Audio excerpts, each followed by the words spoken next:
بتبدأ قصتنا النهاردة بمشهد لحد نايم في الغابات بظهره بيحاول يزحف على الأرض، وبيستمر في الزحف لحد ما طاقته بتخلص وبيقع على الأرض. وبعدها بنشوف واحد لابس خوذة سودا وراكب المكنة وطاير بيها، ولما بيقلع الخوذة بنعرف إن ده كايل واللي جاي يزور نولان وصوفي صاحبته. وأول ما بيدخل البيت بتسلم عليه صوفي وبتحضنه، وبتلاحظ صوفي إن كايل بيضغط عليها جامد وهو بيحضنها، وبيقول لها ده علشان انت وحشاني بس. وبتسأله صوفي عن حبيبته ليا، وبيقول لها إن حصل لها مشاكل في الشغل وده اللي خلاها ما تقدرش تيجي النهارده. وبيتنادي على نولان وبيسلم نولان على كايل وبيقول له اتبسطت قوي اني شفتك، وفينك يا راجل من زمان. وبيقول له كايل والله وانا كمان. وبعدها بيطلع نولان مع كايل وبيتعلموا الصيد، وبيحاول كايل يزود مهارة نولان وبيعرفوا انواع الاسهم وازاي يستخدمها، وبيقعدوا يتناقشوا سوا ويتكلموا. وبعدها بيوجه كايل التعليمات لنولان وبيقول له ازاي يضرب السهم، وبيقول له خليك هادي وارمي بالراحه. وبيلمح نولان صوفي وهي جايه، فبيقول لها ليه ما جيتيش تجربي انت كمان. وساعتها بيلاحظ ان صوفي متردده وخايفه شويه، وبتمسك صوفي السهم وبتحدفه لكنه بيجي بعيد. لكن نولان بيحييها وبيقول لها كانت تجربه كويسه. وبيقول لها كايل ايه الرميه دي،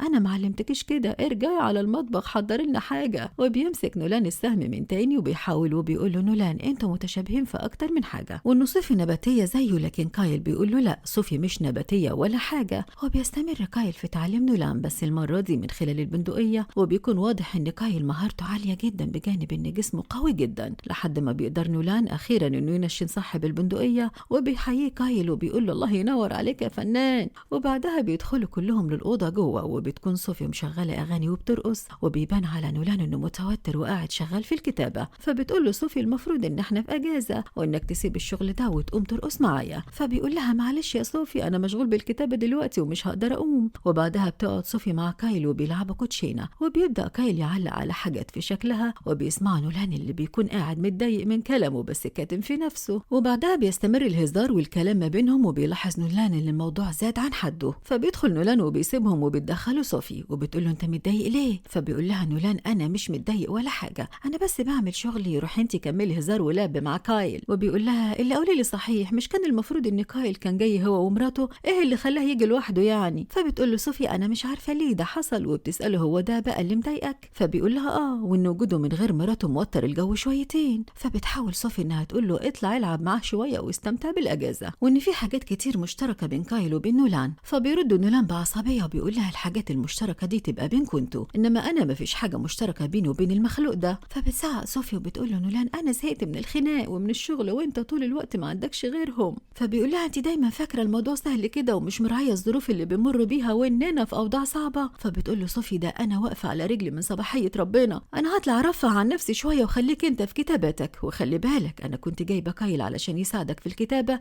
اللي بتكتبها واللي بتتكلم عن الصيد. وبعدها بتطلع صوفي وبتكون متضايقه قوي، وبيحاول نولان انه يصالحها لكنها بتكون لسه زعلانه من نولان. وبيتدخل كايل وبيقول لها انا ممكن اساعدك في اي حاجه انت عاوزاها، وده بيضايق نولان وبيخليه يمشي من تاني. وبيقف كايل وبيقول لها انا عاوز اقول لك على حاجه ما تعرفهاش، وهي انه انفصل عن ليا. وبتقول له انت متضايق علشان كده؟ وبيقول لها ما اعرفش الحقيقه بس الامور مش ماشيه قوي معايا. فبتحضنه صوفي وبتقول له ما تزعلش نفسك. وبعدها بيطلع الكل يسهر مع بعض وبيتكلموا سوا وبيشربوا، وبيبدا صوفي يستفز كايل بالكلام من تحت لتحت، وبيقول له نولان ان شغله الصيد مش شغلته، وانه معترض على الصيد من الاساس، وانه بيحب يبقى مسالم دايما وما يقتلش الحيوانات. لكن كايل بيرد وبيقول له ان الدنيا بتمشي كده. وبعدها بيغيروا الموضوع وبيقول له نولان ايه يا عم مش ناوي تتجوز ولا ايه؟ فبيرد كايل وبيقول له انا لسه منفصل قريب ومتهيألي اني مش هفكر في الجواز من تاني. اما نولان فبيقول له انا ما كنتش بفكر في الجواز خالص، وفكرت اني مش هتجوز طول العمر، والفكره دي اتغيرت لما عرفت صوفي. فبيبص له كايل وبيقول له بس انت مش متجوز صوفي. فبتلحق صوفي الكلام وبتقول له بس احنا مخطوبين وهنتجوز قريب ها. فبيقول لها كايل طب الف الف مبروك يا ستي. وبتقول له صوفي انا قلت اقول لك اول ما اشوفك. وبيدخل كايل يغسل المواعين مع صوفي، وبيقول لها ايه هو رئيس التحرير اللي معاكي ده ما جابلكيش خاتم ولا ايه؟ فبتقول له لا جاب لي بس مش بغسل وانا لابساه. فبيقول لها وده عرفتيه منين ده؟ فبتقول له عارفاه من سنه. وبيحاول كايل انه يوقع بينهم، وبيقول لها سنه واحده مش كفايه علشان تعرفي راجل وتثقي فيه، مش انتي قلتي اننا لو وصلنا لل40 هنتجوز؟ فبتضحك صوفي وبتقول له ده كان ايام زمان واحنا صغيرين، انت لسه فاكر؟ وبتقول له انه الدنيا بتمشي بسرعه دلوقتي، وانها بتحب نولان وواثقه فيه، وانها اجلت خبر خطوبتها ده لحد ما تشوف كايل وتقول له. وبعدها بنشوف كايل وهو عمال يشرب كتير، وبيسمع كايل نولان وهو بيقول لصوفي انه متوتر من بكره. وبيقول له كايل انت متوتر من ايه؟ فبيرد نولان وبيقول له تجربه الصيد دي هتبقى جديده عليا. وبعدها بتسلم صوفي عليهم وبتدخل تنام، وبيقعد نولان بيتريق على كايل شوية وبيقول له قبل ما اخطب صوفي من كتر ما كانت بتكلمنا عنك كنت فاكر اني لازم اجي استأذنك الاول. فبيقول له كايل بطل هزار، الست دي بتحبك خلي بالك، وانا وهي مجرد صحاب. فبيقول له نولان بس انت مش شايف انك تصاحب واحدة زي دي صعب شوية وانه اكيد حصل بينكوا حاجة؟ فبيرد كايل وبيقول له انت بتتكلم عن ايه بالظبط؟ لكن نولان بيقول له خلي بالك انا عارف كل حاجة وصوفي كانت حكيالي. فبيحاول كايل انه يغير الموضوع وبيقول له خلينا ما نتكلمش في الموضوع ده ونتبسط بالاجازة اللي احنا فيها. فبيقول له نولان انت اتضايقت ولا ايه؟ انا ما اقصدش استفزك، خلينا ننام دلوقتي علشان ما نخربش بالكلام احنا الاتنين ونتقابل بكرة. وبيدخل نولان لصوفي وبيقول لها كلام حب وبيلمح لها انه متضايق من وجود كايل. فبتقول له صوفي خلي بالك ده زي اخويا بالظبط. وبيرد نولان وبيقول لها زي اخوك ازاي وانتوا تجاوزتوا الحدود مع بعض؟ وبتقول له صوفي ده كان زمان وما تكررش تاني، وان كايل فعلا زي اخوها وبيناموا الاتنين وبيصحوا هما الاتنين. وبتقول صوفي لنولان وهو نازل انت شكلك متوتر جدا، وبتحاول تطمنه ان كايل معاه وانه يحاول ما يقلقش من حاجه. وبتروح صوفي وبتدي لكايل سلسله وبتقول له دي ابويا كان بيلبسها دايما وبتجيب له الحظ. فبيسالها ليه ما اديتيش واحده زيها لنولان؟ وبتقول له انت شفته وهو بيضرب النار بالبندقيه ازاي؟ وبتودع صوفي كايل ونولان وبيتحركوا وبيدخلوا في اعماق الغابه. وبيلاحظ نولان انه ماشيين في سكه هم مش عارفينها، وبعدها بينزلوا من على المكنه وبيمشوا لقدام شويه. وبيقول له نولان انت بتعرف منين اننا نزلنا في مكان كويس ممكن نصطاد فيه؟ وبيرد عليه بان في علامات بتعرفوا ان المكان ده كويس زي فضلات الحيوانات. وبيستمروا في المشي وبناخد بالنا ان كايل بعد عن المكانه بتاعته. وبيبدا نولان يتوتر اكتر واكتر وبيسال كايل احنا فين بالظبط؟ فبيقول له احنا ما بعدناش قوي. وبعدها بيقول له نولان واضح ان كبرت على قصص الصيد دي، لكن انت وصوفي كنتوا صغيرين لما كنتوا بتخرجوا في رحلات الصيد. فبيقول له كايل احنا فعلا كنا صغيرين جدا وقتها. وبعدها بيقول له نولان بص يا كايل انا امبارح كنت شارب زياده عن اللزوم ودماغي ما كانتش فيا وده خلاني اقول كلام كتير ما اقصدهوش. وبيشكره انه بيضيع وقت كبير من وقته علشان يساعده.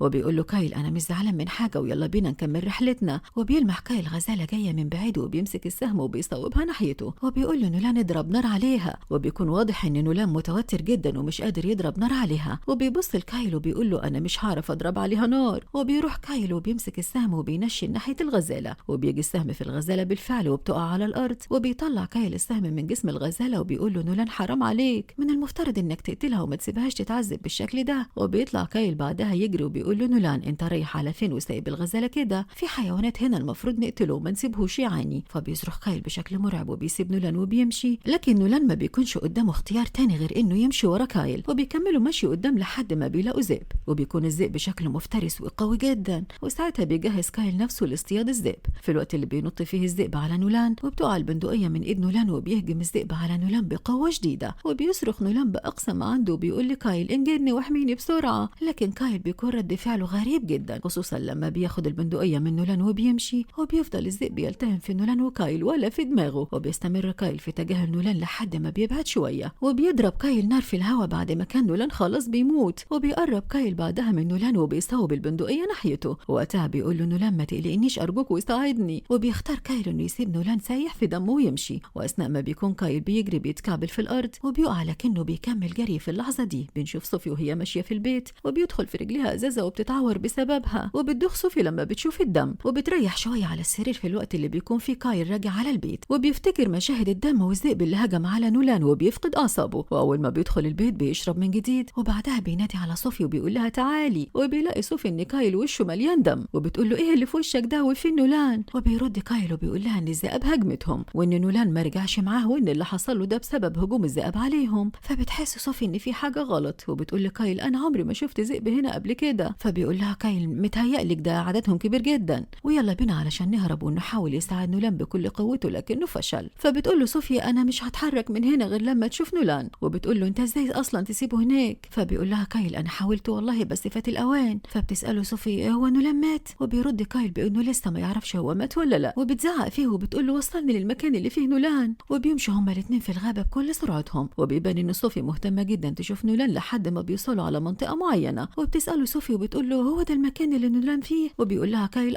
متهيألي هي دي المنطقه. فبتقول له صوفي خلينا نفترق طيب علشان نلاقي نولان. وبيحذرها كايل وبيقول لها ما ينفعش نفترق في مكان خطير زي ده. لكن صوفي بتقول له احنا لازم نعمل كده لو عايزين نلاقي نولان. وفي اللحظه دي بيكون نولان استجمع قوته وابتدى يفوق. وبيحاول انه يقوم ويقف على رجليه. وبالفعل بينجح نولان انه يقوم، لكن جسمه بيكون بينزف من كل حته. وبيكون نولان غرقان في دمه وبيحاول يمشي بالعافيه. في اللحظه دي بيروح كايل لصوفي وبيقول لها يلا نمشي احسن. لكن صوفي بتقول له انا مش هسيب نولان وامشي. وبتكمل تدور على نولان وبيمشي كايل وراها، وبتكون صوفي فاكره ان كايل ماشي وراها علشان يحميها. ولما بتمشي بتشوف الغزال اللي وقع على الارض، وبتلاحظ ان الغزال ده كايل اللي اصطاده. فبتنادي على كايل وبتقول له مش انت قلت لي انك حاولت تصطاد الغزال ما عرفتش؟ وبتقول له ما الغزال واقع اهو، امال بتكذب عليا ليه؟ فبيقول لها كايل انا ما كذبتش خالص. وبتزعق صوفي وبتقول لكايل انا ما اعرفش ايه اللعبه اللي انت عاملها عليا، لكن انا عارفه انك عارف ان نولان فين. وبتهدده وبتقول له انا مش همشي غير لما اعرف نولان فين. وبعدها بتلاحظ ان كايل معاه البندقيه والاسهم، فبتقول له ده انت على كده بقى سبته لوحده من غير سلاح كمان. وبتستغرب من تصرفات كايل وبتقول له انت شكلك اتجننت في عقلك. وبتمشي صوفي علشان تدور على نولان، لكنها بتلاقي كايل، فبيقول لها ان نولان مش الشخص المناسب لها. فبتضربه صوفي على وشه وبتاخد بعضها وبتمشي. في اللحظه دي بينهار نولان من جديد وبيقع من طوله. اما كايل فبيتضايق وبيغضب جدا وبيدخله في حاله هياج، وبيركب هو كمان وبيطير ورا صوفي،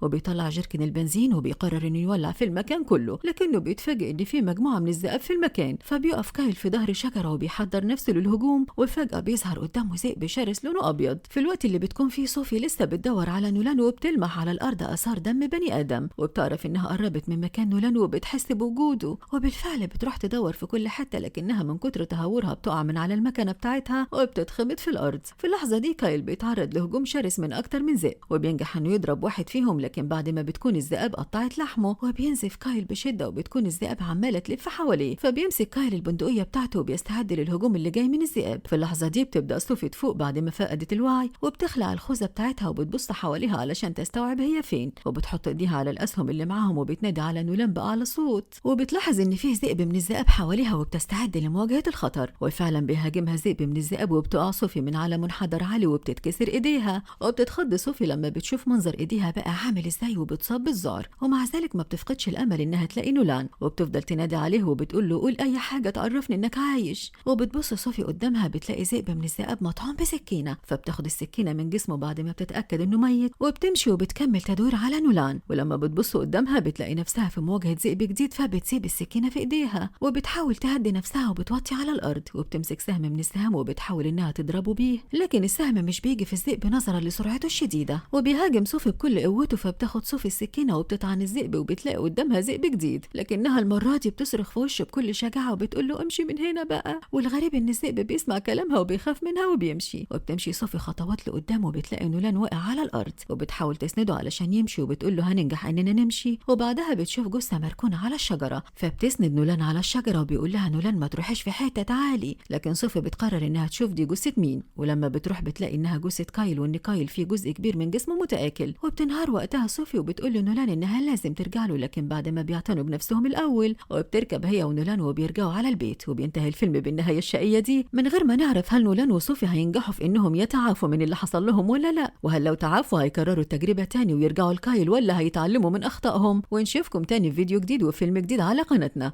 وما تنسوش تعملوا لايك وشير وتفعلوا الجرس علشان يوصل لكم كل جديد اول باول. والسلام.